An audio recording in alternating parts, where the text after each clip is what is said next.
Hello बच्चों, नमस्कार। मैं हूं अमित ओझा। एम हाई ट्यूटोरियल के यूट्यूब चैनल पर आपका स्वागत है। बच्चों, आज हम हिस्ट्री में प्राचीन भारत के इतिहास में प्रागैतिहासिक काल में नवपाषाण काल को पढ़ने वाले हैं, नियोलिथिक एज को पढ़ने वाले हैं। तो स्टार्ट करने से पहले आप वीडियो पर नए हैं तो चैनल को सब्सक्राइब कीजिए, वीडियो को लाइक कीजिए और साथ में शेयर भी कीजिए, ताकि उन लोगों के पास ये वीडियो पहुँचे जिनको इनकी वास्तविक में ज़रूरत है। क्योंकि इस एम हाई ट्यूटोरियल पर आपसे कोई फ़ीस नहीं लिया जाता और कभी भी नहीं लिया जाएगा। मैं कभी भी इस तरह के कोर्स आपको नहीं प्रोवाइड कराऊंगा कि आप उसको फ़ी दे के मुझसे पढ़ें। ये बिल्कुल मुफ्त है। तो इसको ज़्यादा से ज़्यादा शेयर कीजिए ताकि उन लोगों को ये मिले जिनको इसकी आवश्यकता है। उनको ऐसे क्लास के लिए पैसे देने की ज़रूरत नहीं है। दूसरी बात ये कि इस क्लास में, इस चैनल पर मैं आपको सिर्फ वही चीज़ें दे रहा हूँ जो एग्ज़ाम के लिए इम्पॉर्टेंट है और जिनको पढ़कर आप एग्ज़ाम क्लियर कर सकते हैं। चाहे वो जीएस का पोर्शन हो, चाहे वो मैथमेटिक्स का पोर्शन हो, या आप वनडे एग्ज़ाम्स की तैयारी कर रहे हैं, आप पीसीएस की तैयारी कर रहे हैं, किसी भी एग्ज़ाम के लिए आप जा रहे हैं, तो मैं सिर्फ आपको वही चीज़ें दे रहा हूँ जो एग्ज़ाम में पूछे जाते हैं और जिसकी आपको आवश्यकता है। तो चलिए आगे देखते हैं। नवपाषाण काल।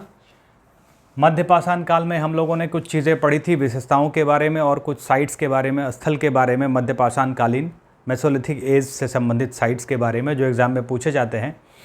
आज हम पढ़ेंगे नवपाषाण काल, नियोलिथिक एज के बारे में, उसकी विशेषताओं के बारे में, उसमें क्या खास हुआ इतिहास में, और नवपाषाण काल में जो महत्वपूर्ण स्थल थे या जिनकी जानकारी हमें है उनके बारे में पढ़ेंगे। तो सबसे पहले हम लोग देखते हैं कि नवपाषाण काल, नियोलिथिक एज का कालखंड क्या था।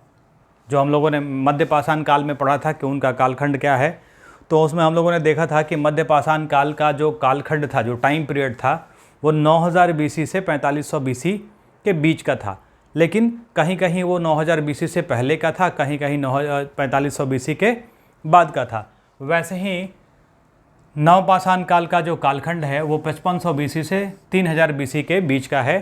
कहीं कहीं वो 5500 बीसी से पहले स्टार्ट हो जाता है और कहीं कहीं वो 3000 बीसी के बाद भी चलता रहता है। जैसे अगर हम बात करें 5500 बीसी के पहले का, तो नवपाषाण काल के एक स्थल की खोज हुई है पाकिस्तान में, मेहरगढ़, जहाँ से भारतीय उपमहाद्वीप में कृषि का प्राचीनतम साक्ष्य मिला है। वो स्थल 5500 बीसी के पहले का कृषि का साक्ष्य देता है। तो 6000 बीसी के आसपास का वो साक्ष्य देता है, तो वो उससे पहले का हो गया। तो कहीं कहीं नवपाषाण काल 5500 बीसी के पहले स्टार्ट हो जाता है और कहीं कहीं 3000 बीसी के बाद। जैसे मेहरगढ़ पाकिस्तान में 6000 बीसी का साक्ष्य देता है। ये है नवपाषाणिक स्थल, लेकिन ये 6000 बीसी का साक्ष्य देता है। इसका मतलब यहाँ पे नवपाषाण काल 6000 बीसी में शुरू हो गया है।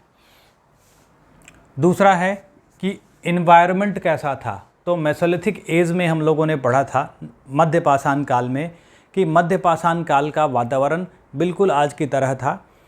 पुरापाषाण काल का वातावरण बहुत ठंडा था। मध्यपाषाण काल में आके वातावरण में गर्मी आई और वातावरण लोगों के रहने के अनुकूल हुआ। तो जैसा वातावरण मध्यपाषाण काल में था, मेसोलिथिक एज में था, ठीक वैसा ही वातावरण नवपाषाण काल में भी रहा है, नियोलिथिक एज में भी रहा है। तो जो मनुष्य के रहने के अनुकूल है, मनुष्य ज़्यादा खुले क्षेत्र में बाहर निकल कर आया और आगे अपने जीवन को ले गया। तो वातावरण बिल्कुल मेसोलिथिक एज की तरह नवपाषाण काल का भी रहा है। अब बात करें साक्ष्य की, एविडेंस की, कि नवपाषाण काल को जानने का साक्ष्य क्या है हमारे पास, एविडेंसेस क्या क्या हैं। तो जैसे मध्यपाषाण काल में, मध्यपाषाण काल को जानने का जो एविडेंस था वो था स्टोन टूल्स, पत्थर के उपकरण, पशु जीवाश्म, बोन और एंटीलर टूल्स, मतलब पशु हड्डी और पशु श्रृंग के उपकरण, केव पेंटिंग, गुफा चित्रकारी का नमूना, मानव अवशेष। मध्यपाषाण काल में मानव अवशेष पुरापाषाण काल से ज़्यादा दिखा, वैसे ही नवपाषाण काल में और अधिक मानव अवशेष की प्राप्ति हुई। कार्बोनिक सैंपल उपलब्ध। अब कार्बोनिक सैंपल उपलब्ध होने का मतलब ये है कि नवपाषाण काल में कुछ अनाज के सैंपल मिले हैं। कुछ अनाजों के सैंपल, कुछ फसल के सैंपल मिले हैं। तो यहाँ से कार्बनिक सैंपल की प्राप्ति हुई है नवपाषाण काल में। और एक महत्वपूर्ण विशेषता जो नवपाषाण काल में आके जुड़ी, जो मध्यपाषाण काल में नहीं थी, वो था मिट्टी के बर्तन का निर्माण। लेकिन इसकी उपलब्धता कम थी। मिट्टी के बर्तन नवपाषाण काल में आके बनाए जाने लगे हैं और कई तरह से, हाथ से भी बर्तन बनाए गए हैं, चाक से भी बर्तन बनाए गए हैं, क्योंकि चाक का भी आविष्कार नवपाषाण काल में ही हुआ है। इन्वेंशन हुआ नवपाषाण काल में, तो चाक पर मिट्टी के बर्तन बनाए जाने लगे हैं, लेकिन कम है। इवन मिट्टी के बर्तनों को रंगा भी जाने लगा है। और ये रंग कहाँ से आए नवपाषाण काल में? तो ये रंग पेड़ की छालों से प्राप्त किए गए हैं, लेकिन उपलब्धता इनकी कम है, इनकी संख्या कम है। अधिकतर जो मिट्टी के बर्तन है वो हाथ से बनाए हुए ही मिलेंगे। अब अगली विशेषता है टूल्स या उपकरण किस चीज़ का। तो जैसे मध्यपाषाण काल में आपका उपकरण पत्थर का, हड्डी का और पशु श्रृंग का बनाया जाता है, वैसे ही नवपाषाण काल में पत्थर का, हड्डी का और पशु श्रृंग का उपकरण बनाया जा रहा है। साथ में काष्ठ का भी इस्तेमाल हो रहा है। जैसे हम लोगों ने मध्यपाषाण काल में पढ़ा था कि लकड़ी का उपयोग शुरू हो गया है और लकड़ी का उपयोग औजारों में हत्था लगाने के काम में हो रहा है। तो ठीक वैसे ही नवपाषाण काल में भी काष्ठ का उपयोग सहयोगी रूप में हो रहा है, सहायक रूप में काष्ठ का इस्तेमाल हो रहा है। एक नई विशेषता उभरी है नवपाषाण काल में कि पकी मिट्टी के सामान उपलब्ध हुए हैं। पकी मिट्टी के सामान बनाए जाने लगे हैं, मृदभांड बनाए जाने लगे हैं, लेकिन उनकी उपलब्धता पर्याप्त नहीं है, संख्या कम है, अभी बस शुरुआत भर हुई है इसमें। अगली विशेषता है कि स्टोन क्वालिटी तथा नवीन तकनीक। अब देखिए, स्टोन क्वालिटी की बात करें तो जैसा मैंने मध्यपाषाण काल में बताया था आपको कि मध्यपाषाण काल में स्टोन क्वालिटी कुछ नए आए हैं। वातावरण गर्म होने से बर्फ़ की चादरें पिघली हैं, पर्वत पठार पर से निकली हैं, मैदान खाली हुए हैं, नदियाँ अपने प्रवाह में आई हैं। उन नदियाँ अपने द्वारा जो पत्थर लेकर आई हैं वो सॉफ्ट थे, उनको पेबल कहते हैं। और उसमें नए पत्थरों की खोज हुई है मानव के द्वारा, कॉर्नेलियन, बेसाल्ट जैसे पत्थरों की खोज हुई है। तो नवपाषाण काल में कोई नवीन पत्थर की खोज नहीं हुई। जितने पत्थरों की जानकारी मध्यपाषाण काल के मेसोलिथिक एज के मानव को था, नवपाषाण काल के मानव को भी उतने ही पत्थरों की जानकारी है। कोई नवीन पत्थर की खोज नहीं हुई।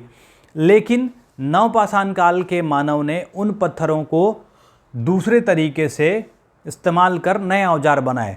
कैसे? घर्षित, टंकित, चमकदार पत्थर के उपयोग का दौर, चिप्ड, फ्लिक्ड, पॉलिश्ड पत्थर के उपयोग का दौर।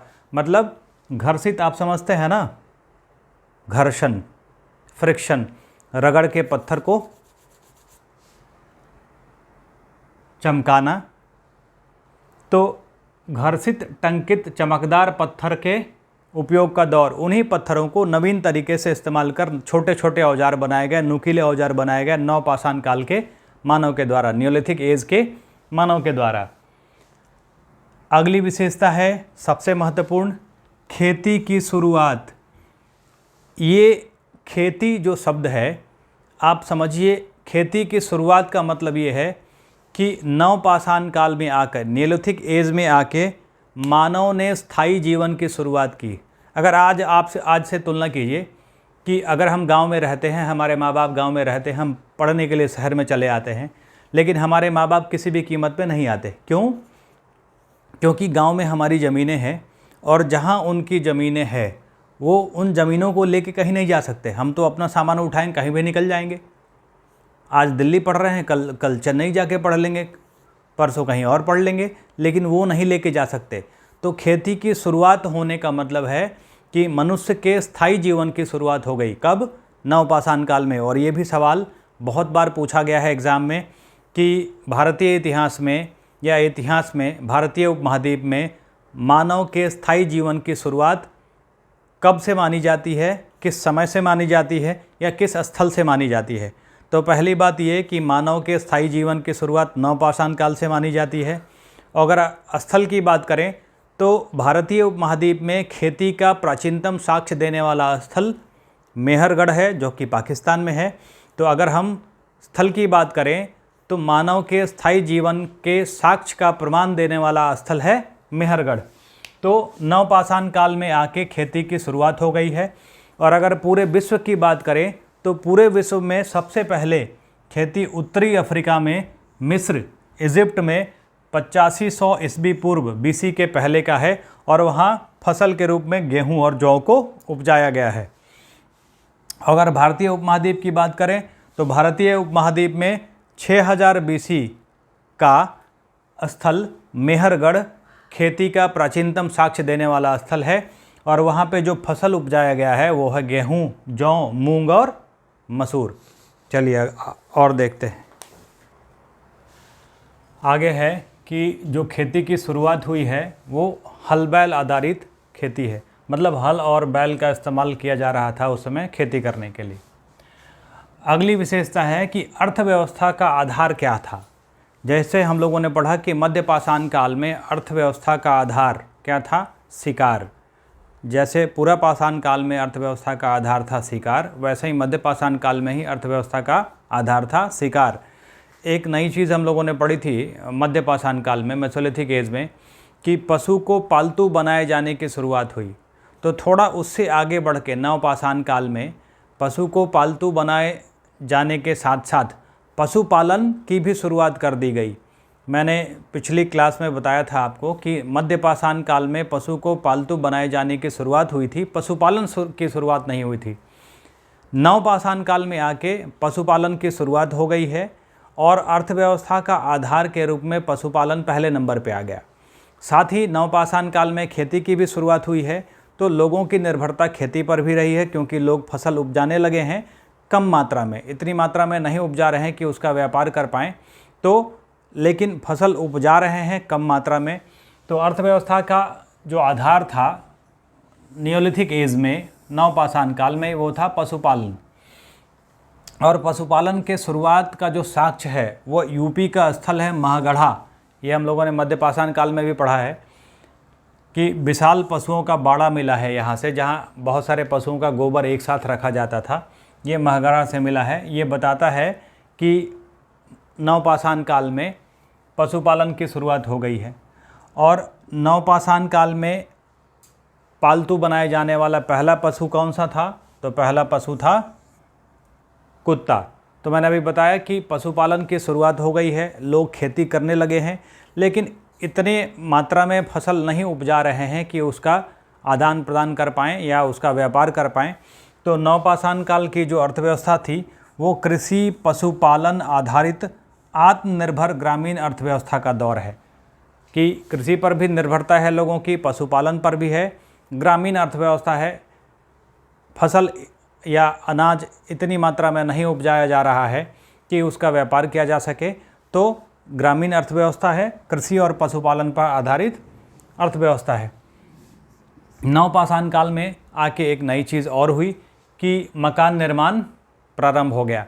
जैसे हम लोगों ने पढ़ा था कि मध्यपाषाण काल में बागौर और आदमगढ़ से घर बनाए जाने के साक्ष्य प्राप्त हुए हैं, लेकिन पूरा नहीं। कहीं से मिट्टी की दीवार मिली है, कहीं से फर्श मिला था, लेकिन नवपाषाण काल में आके लोगों ने घर बनाना स्टार्ट कर दिया।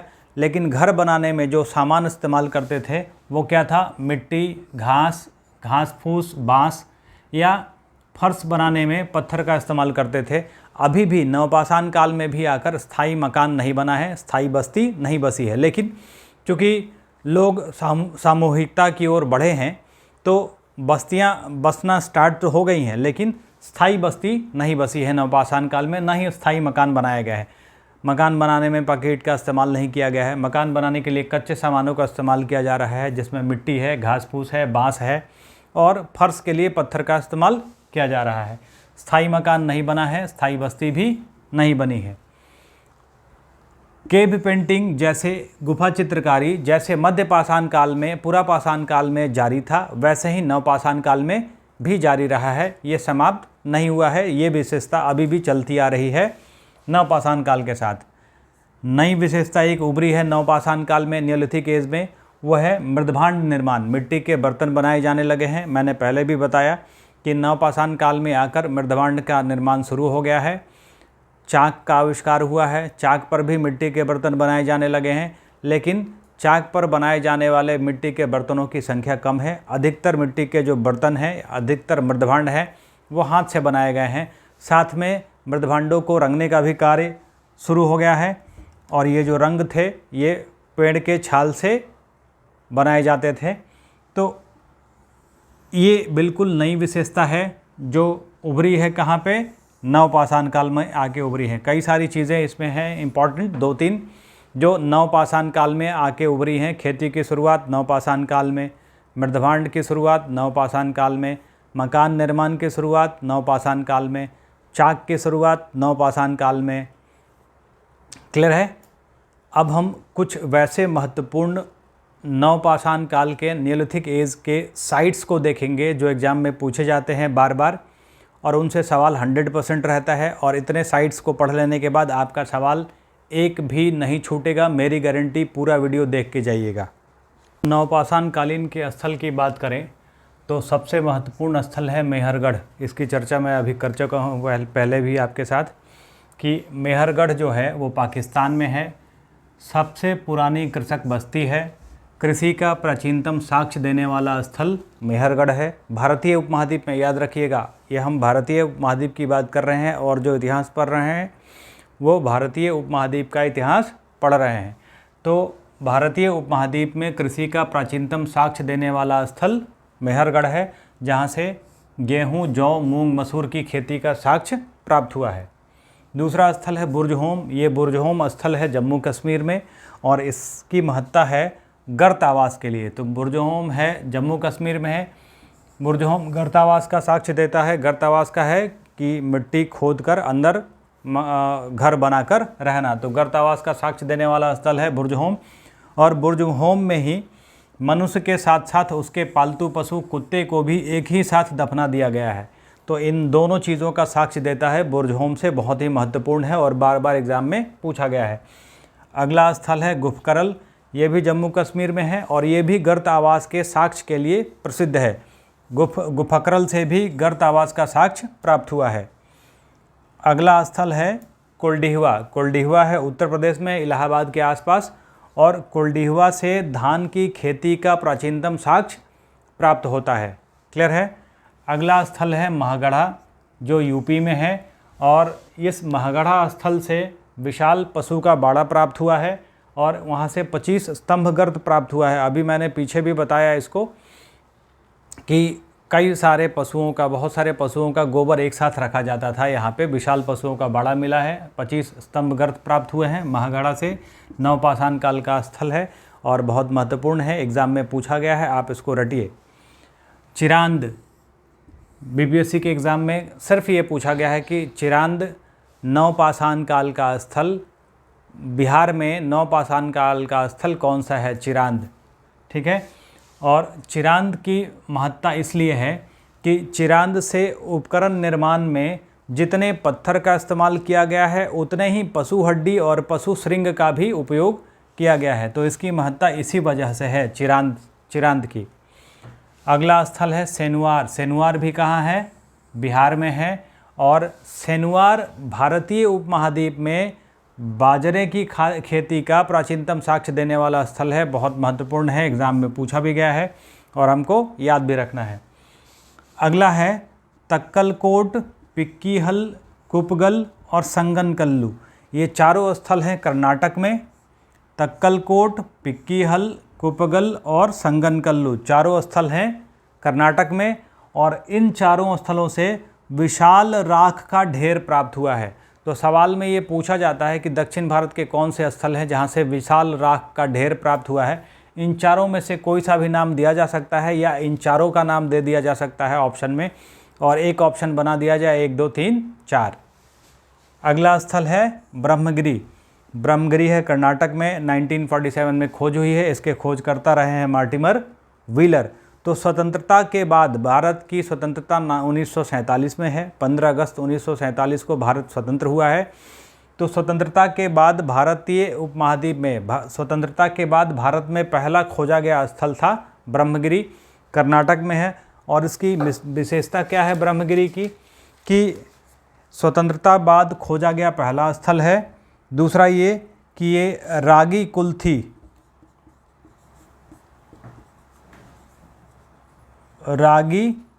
कुल्थी की खेती का सबसे पुराना साक्ष्य देने वाला स्थल है। साथ में ब्रह्मगिरी की एक और विशेषता रही है कि ब्रह्मगिरी में छोटे बच्चे के शव को घड़े में रखकर रहने वाले आवास के आसपास या कभी कभी घर के आंगन में या घर के भीतर दफना दिया जाता था। ये खास विशेषता है ब्रह्मगिरी की। दक्षिण भारत का स्थल है, कर्नाटक में पाया जाता है और ये नवपाषाण काल का ये एक महत्वपूर्ण साइट है जहाँ छोटे बच्चे के शव को घड़े में रखकर और घर में ही दफना दिया जाता था। क्लियर है? तो ये जितने साइट हम लोगों ने पढ़े हैं नवपाषाण काल के, ये अति महत्वपूर्ण हैं। बार बार एग्ज़ाम में घूम फिर के ये स्थल पूछे जाते हैं और इन स्थलों को आप याद कर लेते हैं तो नवपाषाण काल से संबंधित जो सवाल पूछा जाएगा उसमें से एक भी सवाल आपका नहीं छूटना है, गलत नहीं होना है, मेरी गारंटी है। जाते जाते आपसे ये कहना चाहता हूँ कि वीडियो को पसंद आया है तो वीडियो को लाइक कर दीजिए, सब्सक्राइब कीजिए और शेयर कर दीजिए और मेरे साथ बने रहिए। मैं आपको पूरा जीएस और मैथ्स भी साथ में दे के जाऊँगा, इस चैनल पर पूरा उपलब्ध है और मेरे साथ जुड़िए और पूरा वीडियो कंप्लीट वीडियो वॉच कीजिए। Thank you.